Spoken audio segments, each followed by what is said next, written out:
moi, dois d'abord dire devant Koula que je ne vais jamais rater une occasion pour moi demander justice pour le président Jovenel Moïse, l'un des premiers ministres, suite à l'assassinat, moi organisé des séances d'information aux journalistes et au peuple haïtien pour me dire avancement, enquête là et situation. Moi retourner comme ministre Affaires étrangères, je ne vais jamais rater une occasion. Moi contribuer avec, collaborer avec DCPJ, particulièrement ça qui a avec le rapport DCPJ, pour nous arrêter de monde que DCPJ mettait dans le rapport. Par exemple, les ministres Affaires étrangères nous informés par le biais de la DCPJ que M. Samir Randal a traversé de la Jordanie pour passer par Turquie. Étant donné le rapport que nous avons avec le ministre des Affaires étrangères, nous annoncé et Interpol et le ministre des Affaires étrangères turc ont arrêté M. Samir Randal. Pas parce que nous connaissons, mais parce que il était dans le rapport de CPJA comme monde qui probablement est hébergé de criminels, de assassins. L'un des ministres, l'un des premiers ministres.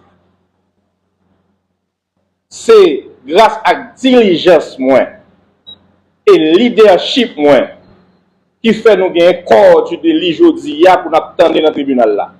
Parce que c'est moi qui fait arrêter l'un des premiers ministres ce matin 7 juillet 2021. Pour nos magistrats, ordonnance juge instruction, son ordonnance politique, son ordonnance unique et bancale qui fait pour récompenser assassins. Moi, je dois dire dans quel contexte l'ordonnance a été rendue publique. C'est au moment où j'étais le principal fer de lance de l'opposition par rapport au régime dirigé par Ariel Henry.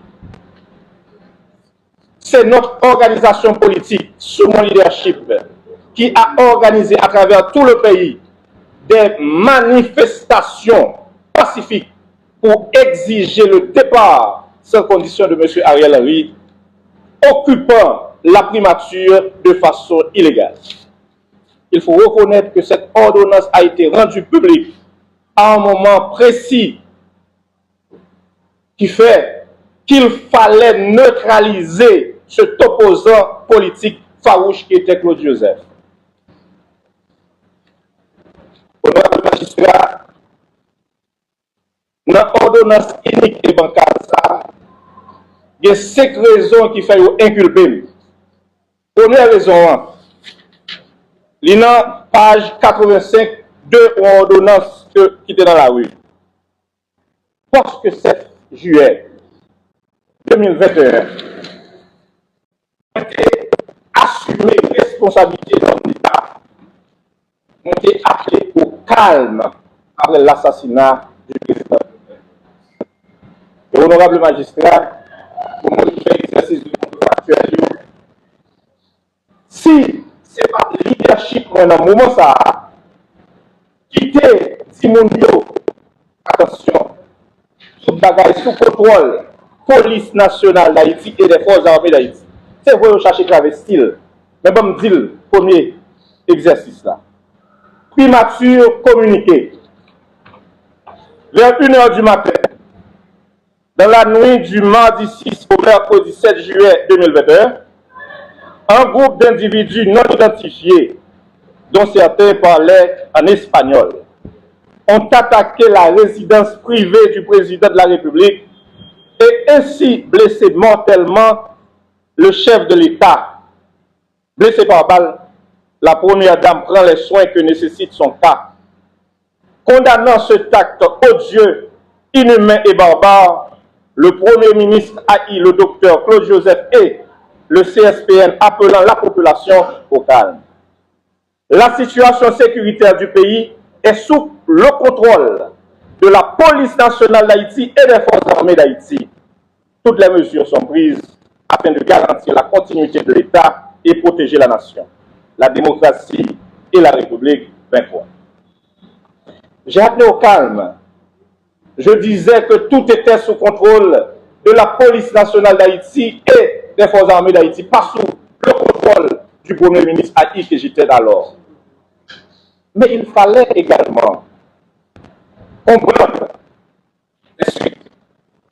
L'honorable magistrat, très tôt, le 7 juillet, notre Conseil des ministres nous décrétait l'état de siège sur toute l'étendue du territoire national pendant 15 jours. Une façon pour la police nationale d'Haïti, les autorités pour être capables d'arrêter bandits assassins. Et, magistrat, c'est grâce à ça qui fait que nous arrivons à arrêter. Pendant 7 pour arriver 13 juillet, pendant sous contrôle, du contrôle primature, nous arrêtons pas quelqu'un. Mais ça peut pas finir, magistrat. Même 7 juillet, on écrit le département d'État américain pour demander pour FBI de participer à l'enquête là, parce que nous connaissons, c'est un secret de polichinelle, que notre justice, la justice haïtienne, a certaines faiblesses. Honorable magistrat, le gouvernement, je dis pour vous, le gouvernement aimerait aussi avoir l'assistance des États-Unis d'Amérique dans le cadre de l'enquête sur l'assassinat crapuleux du président Jovenel Moïse. Je m'adressais au département d'État américain après un appel téléphonique avec le secrétaire d'État Anthony Blinken. Ça, c'est le 7 juillet. Les archives sont là. Honorable magistrat, on a continué avec travail, enquête là, pendant mon retourné comme ministre des Affaires étrangères, parce que c'était le vœu du président Jovenel Moïse que je restais dans le gouvernement comme ministre des Affaires étrangères. Et c'est comme ça, j'ai adressé une série de lettres, particulièrement au secrétaire général des Nations Unies, et m'appeler pour nous rapidement, magistrat. Je me réfère à l'attaque criminelle perpétrée dans la nuit du 6, monsieur le secrétaire général. Je me réfère à l'attaque criminelle perpétrée dans la nuit du 6 au 7 juillet 2021 contre la résidence privée du feu président de la République, son Excellence, monsieur Jovenel Moïse, qui s'est soldée par l'assassinat du chef de l'État et la blessure par balle de l'ex-première dame, madame Martine Moïse. Je me réfère également au communiqué de presse émis le 7 juillet 2021 par le Conseil de sécurité, par lequel les membres du Conseil ont condamné sans équivoque, avec les termes les plus forts, l'assassinat du président Jovenel Moïse, et ont exprimé leur solidarité continue au peuple haïtien. Je souligne à votre attention le fait que la présomption de la participation de ressortissants de pays étrangers dans le financement, la planification et la mise en œuvre de cet acte odieux et crapuleux en fait un crime international dont la clarification et la répression appellent à la solidarité internationale. Tout en réaffirmant ma confiance dans l'intégrité, le sérieux et le professionnalisme des agents impliqués dans la conduite de l'enquête sur l'assassinat du premier mandataire de la nation, j'attire votre attention aussi sur les limites et les faiblesses ainsi que le manque d'expérience du système judiciaire haïtien en matière de traitement de dossiers d'une telle envergure qui font planer de sérieux doutes sur sa capacité, d'une part, à mener à bien cette enquête et d'autre part, à en poursuivre, juger et condamner les auteurs et complices de manière exemplaire, conformément aux lois de la République. C'est fort de tout cela que, au nom du gouvernement de la République et en me basant sur la coopération internationale qui est l'un des principaux buts de l'Organisation des Nations Unies, je fais appel à l'appui solidaire de l'Organisation universelle pour aider les instances nationales à mener correctement l'enquête judiciaire en cours jusqu'à son aboutissement et à donner les suites légales appropriée à l'assassinat du président Jovenel Moïse qui choque la conscience nationale, voire internationale.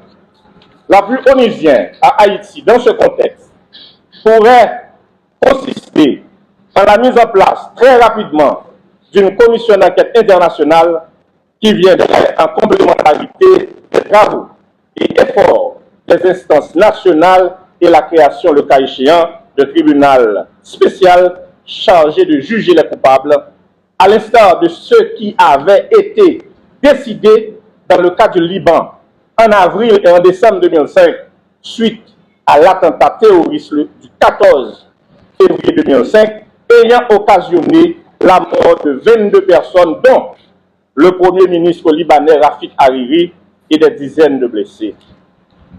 Les modalités de la mise en œuvre et du fonctionnement de ces instances feront l'objet de décisions du Conseil de sécurité. Je vous remercie de l'attention que vous ne manquerez pas d'accorder à ce qui fait l'objet de la présente et vous en serez reconnaissant. Je saisis l'occasion pour vous renouveler, Monsieur le Secrétaire général, les assurances de ma haute considération, Dr Claude Joseph, le Secrétaire général des Nations Unies, M. Antonio Gutiérrez.